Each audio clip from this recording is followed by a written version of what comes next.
welcome to Mission Alive.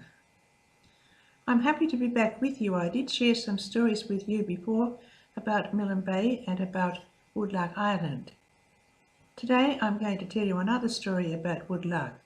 It was my last visit to Woodlark to give the community building course to the two small communities on the island. This time a young Papua New Guinea sister, Sister Anastasia, came with me. We sailed from Alatau. The sisters dropped us at the wharf about 10 p.m. as the boat was leaving at midnight. But the leader of the boat didn't arrive until 1 o'clock because he was having a party. We all squeezed onto the boat. Everyone had a very small space on the deck, and that was it. The first 2 hours of the trip were very smooth, and we enjoyed it. But once we reached Normanby Island, we were in the rough sea, and it was very, very rough. We sailed all that night, all the next day, and all the next night. The following day, we were behind some small islands, and they sheltered us a bit, and we arrived at Woodlark Island at Kuasopa. The people did not know we were coming. I had tried to contact them, but was unable to do so. On the boat, there were 3 mothers with brand new babies, but one of the mothers was very, very sick.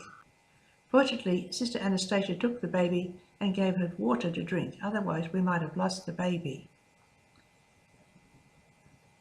When we arrived, Sister Anastasia's cousin from West New Britain was on the wharf. He had gone there to work years before and married there and settled down, so she hadn't seen him for many, many, many years. Unfortunately, he was getting on the boat to go to Alatau.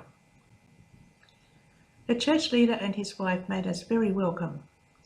The church leader had been out fishing when he saw us coming, so he came ashore and was smoking fish on a low fire.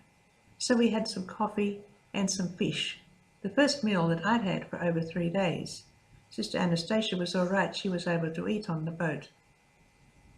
Also, my pillow was soaking wet, so we had to empty it out to dry for the next few days. Our first job was to contact the few Catholics on the island to arrange for the course. Then we started the course for 1 week, but the second week we had to stop because it was time for the grade 6 exams. So even in this very far-flung place, they were able to do their grade 6 exams so that some of them could go on to high school. The room that the exams were done in was very, very hot, but some of the students did pass and went on to Hagita. The following week we had the second week of the course, and in between time we worked on hymns in the local language.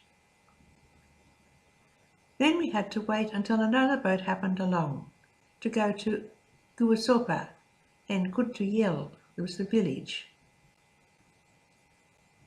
It was a 4-hour trip down to the other end of the island. Kuasopa is a government station and there were a few Catholics there.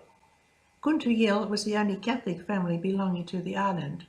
We stayed at Kuntuyel and gave the course on the beach. First of all, we visited people and arranged for the course. After it was finished, we waited for a long time for another boat to come. But when it did come, it was going to Alatau on a roundabout trip. As the sea was rough, we didn't fancy going on that. So we waited for another boat. Eventually, one came, and we went home to Alatau in time for Christmas. I have wonderful memories of this visit to Woodlark, and especially of the people there and their great kindness. Goodbye for now, until next time.